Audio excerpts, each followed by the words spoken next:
Do I really need to explain this plot? Honestly. Hey guys, it's me, I'm back here again, here to review 2019's Disney's Aladdin. Now, seriously, do I really need to explain this plot? Because honestly, like, I don't get me wrong, I know there's some of you out there that have not seen this, the original animated film, but seriously, come on, guys, it came out so long ago at this point. For the sake of some of you that have not seen this movie, I'll explain it to you. We follow a young man named Alladin, who's pretty much just living on his own. He doesn't have a family at all. Only his good friend Monkey Abu. And pretty much he runs into this girl. He falls in love with her. Then he comes to find out that she's a princess. And basically, this guy Jafar needs a person to find the lamp. And Aladdin's the guy. He sends him in there. Aladdin gets trapped because his stupid monkey touched the gold. He meets the genie. Then come to find out, he realizes, oh, I can use the genie to my advantage to become a prince, to marry her, because he can't marry the princess without being a prince. And all hell ensues. Okay, I get it. I'm not explaining it that well, but here's the thing. You had so many years to watch this movie. Listen, just crack open your old Disney VHS tape, put in the tape to watch this goddamn movie.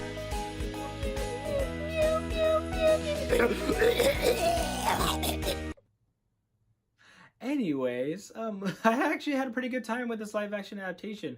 Now there are some minor nitpicks, but let's just go over the good. Will Smith as the genie.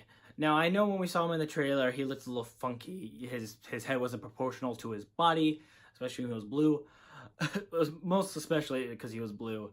When he was blue, when you actually see him throughout the whole film, and he's not always blue throughout the whole film, you get used to it. And to be honest with you, he was great.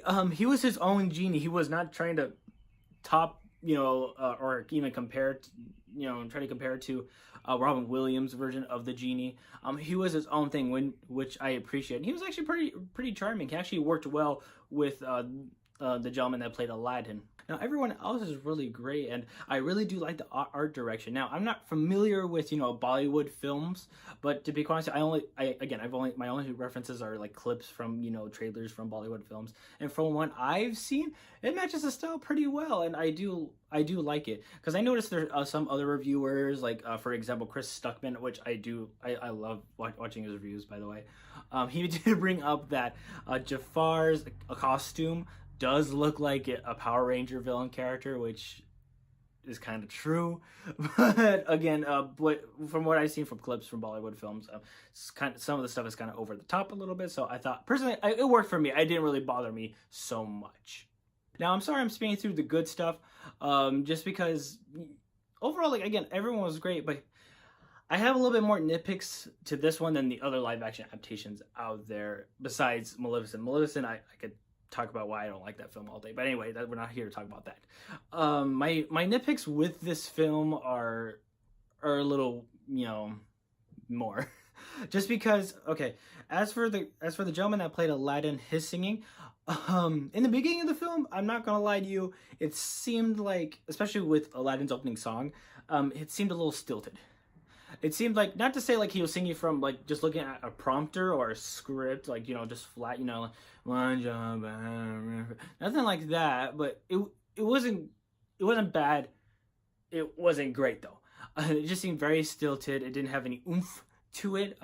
Especially when you compare it to Will Smith when he sings You Never Had a Friend Like Me, and or Naomi playing Princess Jasmine.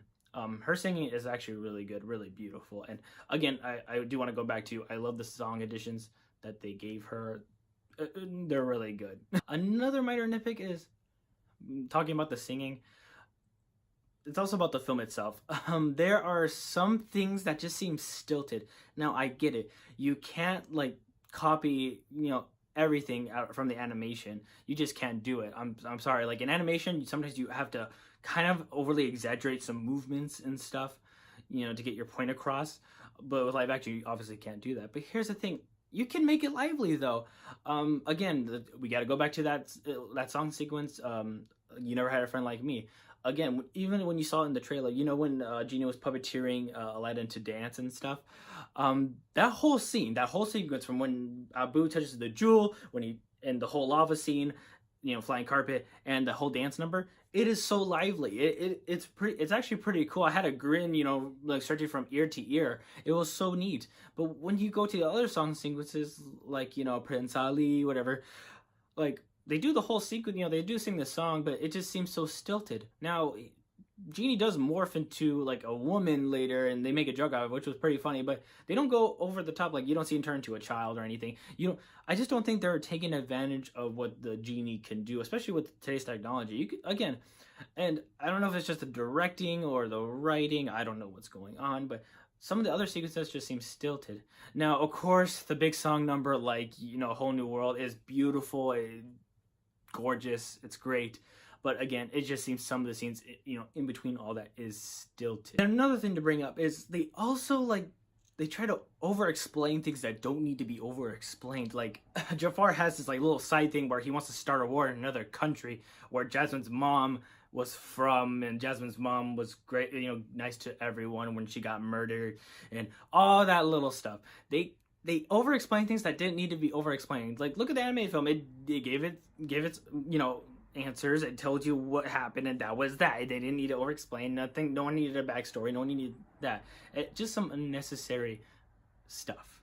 Since we're talking about Jafar a little bit, I do have a problem with him. Don't get me wrong. In this film, the actor is great. He's cool. I just want a slimier Jafar, like someone that just loves being evil. Now, don't get me wrong. He's evil, but his motive is basically like, yeah, he worked his way up to be the sultan, to be right beside the sultan, and the sultan kind of insults him.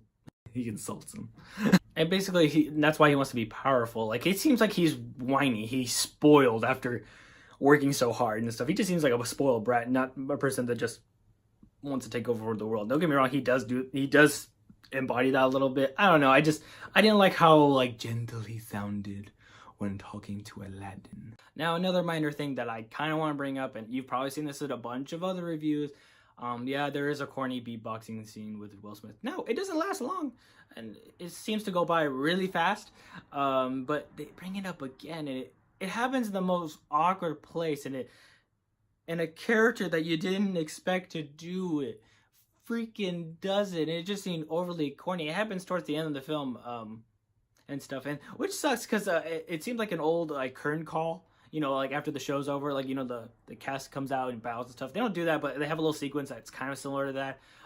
But that beatboxing scene happens there, and a character just comes out of nowhere doing it.